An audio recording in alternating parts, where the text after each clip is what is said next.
রুমা আর রুবা দুই বোন। ওদের খুব ভাব, একসঙ্গে স্কুলে যায়, একসঙ্গে খেলে, খুব কমই ঝগড়া হয় ওদের। রুমার বয়স 12 আর রুবার 10। দুইজনের জন্মদিন নিয়ে ওদের বাবা মায়ের এক একটি গল্প আছে। ওদের মা রাহেলা বলে, যেদিন রুমার জন্ম হয় সেদিন বাড়ির উঠোনের শিউলি গাছটা ফুলে ফুলে ভরে ছিল। এত ফুল নাকি আর কখনো দেখেনি রাহেলা বানু। খুশবু ছড়িয়ে গিয়েছিল চারদিকে।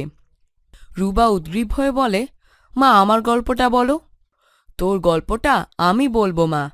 এ কথা বলে জসিম মিয়া মেয়েকে জড়িয়ে ধরে, বলে, যেদিন তুই হলি সেদিন বাড়ির বাইরের আম গাছটার নিচে বসে আছি। হঠাৎ মাথার উপর তাকিয়ে দেখি আমের বোলে ভরে আছে গাছটা। এত বোল আসতে দেখিনি আগে। বোলের গন্ধে চারদিক ভরে গেছে। দুই বোন বাবা মার আদরের ছায়ায় বড় হয়। স্কুলে যাওয়ার পথে বুনো ফুল ছিঁড়ে বেনির সঙ্গে গেঁথে রাখে, ফড়িং ধরে, আবার আকাশে উড়িয়ে দেয়। ফুলের পাপড়ি ছিঁড়ে খাতার ভেতর চাপা দিয়ে রাখে। শুকিয়ে গেলে বাবার কপালে লাগিয়ে দিয়ে বলে, বাবা তোমার 1000 বছর আয়ু হোক। মায়ের কপালে লাগিয়ে দিয়ে বলে, মা তোমার ভাতের হাঁড়ি ভরা থাকুক। জসিম মেয়ে ওদের কপালে চুমু দিয়ে বলে, আমার মেয়েরগুলোর অনেক বুদ্ধি, অনেক বড় হ মা, চাইলে লেখাপড়ার জন্য তোদের আমি ঢাকা পাঠাবো। দুই বোন খুশিতে হাততালি দেয়। বাবা মা ওদের উৎফুল্ল মুখের দিকে তাকিয়ে থাকে। একদিন জসিম মিয়া বাজারে যায়। সেখান থেকে 2 সের চাল ডাল কিনে বাড়ি ফিরে বারান্দায় ধপাস করে বসে পড়ে। ছুটে আসে রাহেলা বানু। কি হয়েছে? যুদ্ধ। যুদ্ধ? রাহেলা বানু অবাক হয়ে বলে। কিছু বলার আগেই জসিম শুনতে পায় বাইরে হইচই। ও দুই মেয়ের হাত ধরে বাইরে আসে। দেখে লোকজন আম গাছের নিচে গোল হয়ে বসে রেডিওতে খবর শুনছে। বিবিসির খবরে বলছে, ঢাকা শহরে গত মধ্যরাতে গণহত্যা শুরু করেছে পাকিস্তানি সেনাবাহিনী। জসিমের মনে পড়ে, কিছুদিন আগে ওরা বঙ্গবন্ধুর 7ই মার্চের ভাষণ শুনেছিল। এবারের সংগ্রাম আমাদের মুক্তির সংগ্রাম, এবারের সংগ্রাম স্বাধীনতার সংগ্রাম। লোকজন খবর শুনে উত্তেজিত হয়ে বলে, আমাদের সবাইকে যুদ্ধ করতে হবে। রুমা রুবা বাবার হাত ছাড়িয়ে অন্য ছেলে মেয়েদের কাছে যুদ্ধের কথা বলার জন্য ছুট দেয়। চিৎকার করে বলে, যুদ্ধ করতে হবে রে, যুদ্ধ যুদ্ধ। কয়েক মাস পরে গায়ে মিলিটারি আসে। জসিম শহর থেকে আসা ছেলেদের কাছ থেকে রাইফেল চালানো শিখে নেয়। তারপর গড়ে তোলে মুক্তিবাহিনী। রাহেলা মেয়েদের নিয়ে বাড়িতে থাকবে। জসিম চেয়েছিল রাহেলা ওর বাবার বাড়ি চলে যাক, কিন্তু রাহেলা যেতে রাজি হয়নি। নদীর ধারেই বাজার।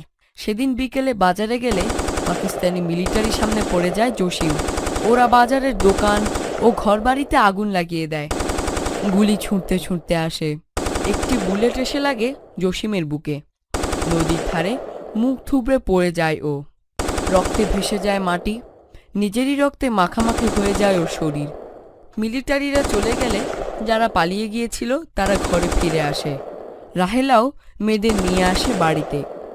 অনেক বাড়ি পুড়ে গেলেও ওদের বাড়িতে আগুন লাগেনি।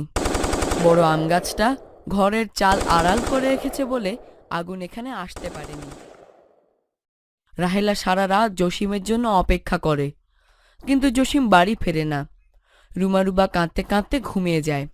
পরদিন গায়ের লোকেরা জসিমের লাশ নিয়ে আসে বাড়িতে। রুমা কিছুক্ষণ বাবাকে দেখে নিশ্চুপ হয়ে যায়, যেন ওরা কথা বলা ভুলে গেছে। রাহেলা তো বারবার জ্ঞান হারাচ্ছে। গায়ের মেয়েরা ওদের মাকে দেখাশোনা করছে। দুই বোন রান্নাঘরের দরজায় চুপ করে বসে থাকে। রুমার হাত ধরে ঝাঁকিয়ে বলে, যুদ্ধ মানে কি বুবু? রুমা 2 হাতে চোখ মুছে বলে, বাবার মরে যাওয়া। দুজন আকাশের দিকে তাকায়। অনেক দূরে কালো ধোঁয়ার মতো কিছু একটা আকাশের দিকে উঠছে। উঠছে তো উঠছেই। ওরা বুঝতে পারে পাশের গ্রামে আগুন দিয়েছে পাকিস্তানি মিলিটারি। দুই বোন আকাশের দিকে হাঁ করে তাকিয়ে থাকে। দুইজনেই বুঝতে পারে যুদ্ধ মানে কি। ঘোর বর্ষা। বৃষ্টির তরে ডুবে যায় মাঠঘাট। রাহেলা বানু শুকনো মুখে বারান্দায় বসে থাকে। দুই বোন ধান ক্ষেতের আলের পাশ দিয়ে গড়িয়ে যাওয়া পানি থেকে কুঁচো চিংড়ি ধরে আনে। ওদের মা অন্যের বাড়ি থেকে আনা চালে ভাত রান্না করে। দুমুঠো চাল মাটির কলসিতে জমিয়ে রাখে রাহেলা বানু। রাতে কোনো মুক্তিযোদ্ধা এলে তার জন্য ভাত রান্না করবে।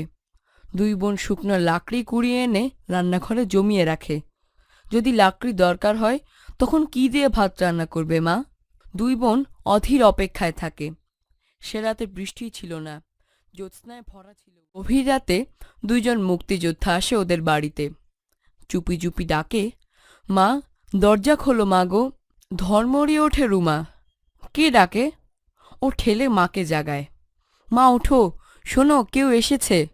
রাহেলা বানু দরজায় টুকটুক শব্দ শোনে। দরজার কাছে গেলে আবার শুনতে পায় সে, মা দরজা খোলো।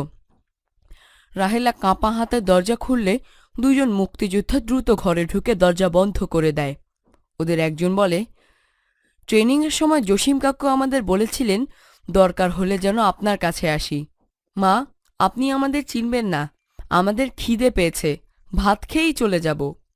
কোথায় যাবে? রুমা জিজ্ঞেস করে। নদীর ওপারে, ওখানে মুক্তিযোদ্ধাদের ক্যাম্প আছে। তোমরা যুদ্ধ করবে? রুবা জানতে চায়।